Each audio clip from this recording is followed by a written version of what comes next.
Hello, my friend. I'm Kiddo, and today I'm going to speak about why 99% of resellers quit before they win.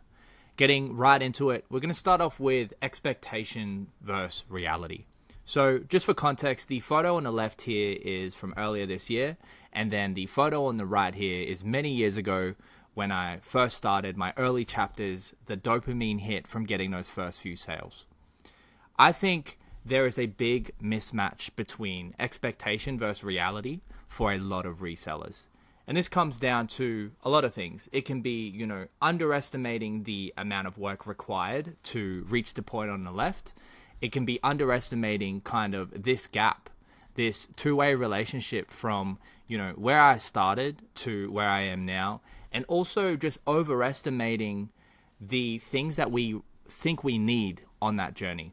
The reason I started with expectation versus reality is this is a big reason why a lot of resellers quit. They think they're going to start off with listing 5 a day and then magically go straight up to 50, 60 a day.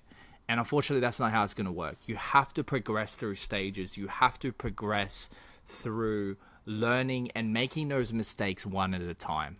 If you move too fast, you make a lot of mistakes at the same time, and you don't know how to correct those mistakes individually. Instead, you've kind of created this situation in which you've got 10 mistakes stacked on top of each other, and you run the risk of running yourself out of business or just completely burning out because you're moving too fast. So as much as I can speak about speed, as much as I can speak about efficiency, the best way to make mistakes is one at a time. And when it comes to the expectation versus reality, reselling itself is simple, but it's not easy. And the distinction is very clear there. There is a lot of content that makes reselling seem easy.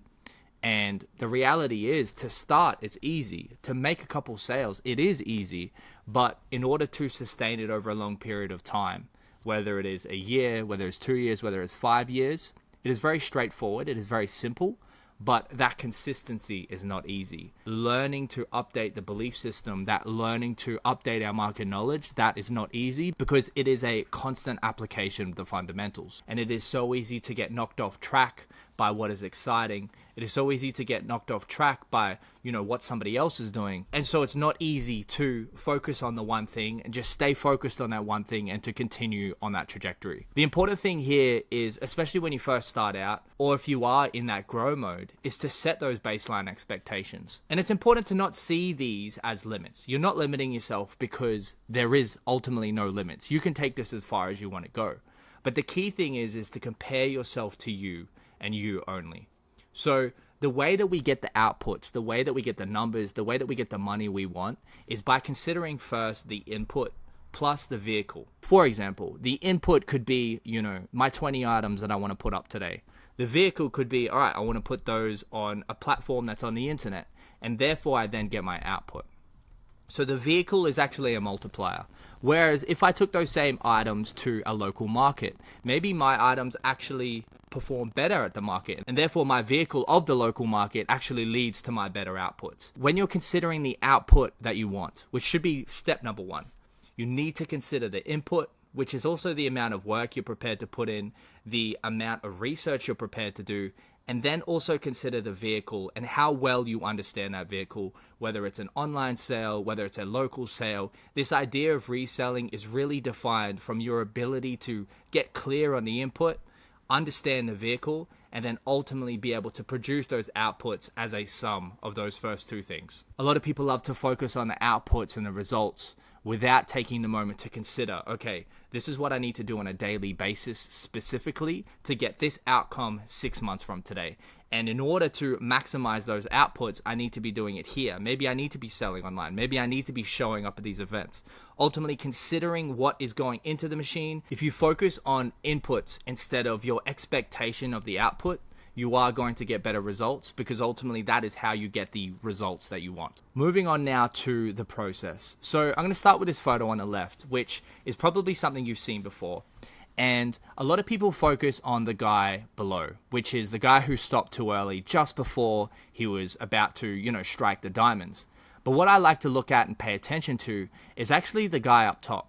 The guy who is holding the pickaxe so high, and if you look at his facial expression, it looks like he's going hard, right? And he is excited and he is very clearly driven towards his goal because he knows what's coming. What you want to aspire to be is the guy up top who is just pushing it, who is crushing it, who's holding the pickaxe so high and is still digging. And that's the main key, to be the person that is still going. Never give up. The second image on the right from Bruce Lee, this is a quote specifically. I fear not the man who has practiced 10,000 kicks once, but I fear the man who has practiced one kick 10,000 times. How I apply this to reselling is the singular focus on the path. A lot of people love to jump around, try this, try that niche, try that. But at the end of the day, if you can find something that works and continually get better at doing that one thing, you're going to get immense results that nobody else can replicate. Ultimately, the process is the work, and the work is what produces the numbers. So revisiting our input-output, if I want the numbers, I need to focus on the process. I need to focus on the work that goes into it. A lot of people want the abs, and the reseller version of wanting abs is doing a handful of listings, is doing 5 to 10 minutes of research, as opposed to application of the fundamentals over years. And so we don't want the abs approach applying to reselling. We want the long haul. We want the marathon. We want to practice that one kick 10,000 times rather than jumping around and losing focus. Moving on now to the third idea, which is perception and reality. So this could be an entire video on itself, but I want to walk you through this diagram, which is you've got you here in the first circle. And perception and reality, the way that I think about it is how you see shapes what you see. So you have an infinite relationship with your perception where how you see shapes yourself and yourself shapes how you see. All your qualities, all your biases, all your relationships change your perception.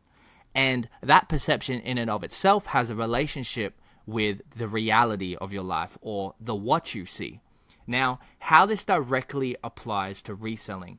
This is quite a deep topic, but I'm going to just zoom in for a moment here. I'm going to give you a concrete example, which is when I walk into a thrift store or an op shop, I can see $20 notes hanging on the rack. Ultimately, it's just in clothing form. Now, if somebody else walks into a thrift store or an op shop, maybe they just see a bunch of stuff that nobody wants. So that difference in perception is fundamentally influential on the outcomes of two different people walking into the same place. And how you can apply this to you is understanding this gap in awareness, is understanding that there is arbitrage, there is information asymmetry, there is a gap in which somebody can see something that you cannot.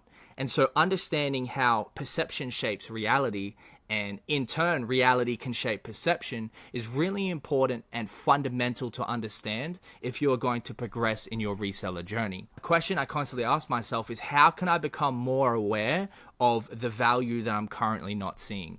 Whether that is in the niches that I don't quite understand, whether that is in early on especially was starting off in the men's section and realizing that the women's section over there, I have no idea how much that dress costs. Let me find out that information.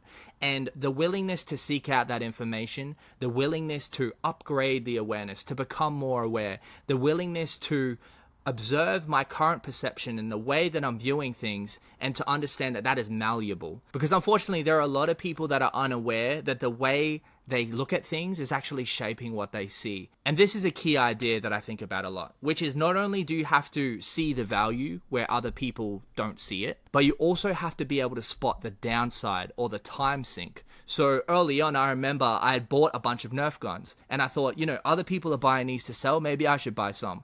I learned the hard way of the friction around photographing a lot of Nerf guns because I had this, really awkward plastic toy that I had to take photos of. And not only that, I had a heap of them. So even the storage of those items was not suitable for my business. when it comes to the perception of reality, I had perceived those Nerf guns as an easy sell, and the reality was my business at the time was not suited to sell those items. Not only did I not want to photograph, not only did I not know how to list them properly, but also the reality of storing those items and then having to ship them in a massive box, I was not prepared for. A big reason why a lot of resellers quit is because they borrow the perception of others. They simply seek out the items that other people are looking for instead of doing the research themselves. And the biggest thing that I love to stress in my videos is you have to custom fit your business to you. You have to custom fit every single aspect, whether it is the storage, whether it is the sourcing, what you buy, whether it is, the photography and listing. You have to form that perception for yourself so that you end up with the reality that you want. If we borrow perception, we are also not going to end up with the same result as everybody else does, because we ultimately cannot copy 100% of what somebody else does. There is an element of us having to find things out for ourselves. And look, I know what I'm saying might seem quite obvious, but having this broken down to me years ago might have actually saved me a lot of time. So when it comes to comparing our business to somebody else's, we don't get the full picture of what somebody else is doing. So even if somebody is, making videos, even if somebody is presenting this image, and this is something I'm super aware of even in myself, even if I make something look easy, this is the accumulation of experience over years. And so it's so easy to watch a video of mine and think, yep, I can do it. But the real clarity comes through these videos where I can walk through, okay, these are the mistakes that I made and this is how I got to this point. Because it wasn't always smooth sailing and it wasn't always easy. Nowadays, I'm increasingly starting to run into more difficult problems that I then need to level up to be able to solve as well. A big part of perception versus reality is also just the scarcity versus the abundance, right? If I go into a situation thinking that sourcing is hard and I view sourcing as a hard part of my business, then ultimately that is going to shape everything that I see. It's going to shape my relationships with other people as well, if I approach reality from a scarcity mindset. Whereas nowadays, when I'm operating from that abundant mindset, I find that I run into opportunities faster. I get to have conversations that other people don't get to have because I am operating from abundance. A concrete example of this is when I'm speaking to suppliers nowadays. If I know fundamentally that clothing is unlimited, that is going to affect the price that I negotiate with. If I think that I can only have one supplier, on the other hand, then they have all the power, and ultimately I'm operating from scarcity, and now I just have to agree to whatever price they suggest. It's this relationship to scarcity mindset. It's this relationship to the abundance mindset that is fundamentally going to shape your reality through the perception. And I guess the last part of this is the average of your conversations or the people that you're surrounding yourself with. If you surround yourself with other people who are not winning, then it's going to make it very hard for you to win. That's not to say that you should only focus on surrounding yourself with successful people, but you should be focusing on surrounding yourself with people with the same goals as you.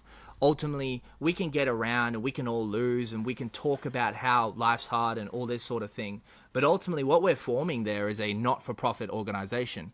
Whereas if I get around my friends and I feel inspired and I get these ideas and I fundamentally feel my energy shift into a higher level, then I'm creating for-profit relationships. And that is not just from a financial perspective. Talking about the profit you get from an energy perspective, I'm talking about the profit you get from the ideas and the 1 + 1 = 3 situations that you create for yourself when you surround yourself with people who are passionate, when you surround yourself with people who are getting to where you want to be, who are putting that work in and who are consistent. It goes back to that cliche saying of you are the average of the 5 people you surround yourself. But I'd like to zoom into that and say your bank account is the average bank account of the 5 people you surround yourself with. Your listing habit is the same listing habit of the average of the 5 people that you spend the most time talking to. And so it's really factoring in, okay, my perception of reality is shaped by the conversations I'm having. It is shaped by, am I acting from scarcity here? Am I acting from abundance? And the ability to be aware of what you are not aware of is what allows you to start winning. So a big reason why 99% of resellers quit before they win is because there is that disconnect, whether they're not aware of what it actually takes, whether they cannot perceive or they don't have the knowledge inside their mind to recognize the value that is clearly sitting there. Personally, I think the way to immediately shift your reality is to become more curious, is to ask more questions, because in the process of becoming more curious, in the process of finding out new knowledge that you hadn't thought of before, you begin to take actions that are different, and then you stumble into opportunities that you didn't have before. So that was why 99% of resellers quit before they win. Thank you very much for your time and energy if you got to this point. I'm Kiddo, and I'll see you on the next one.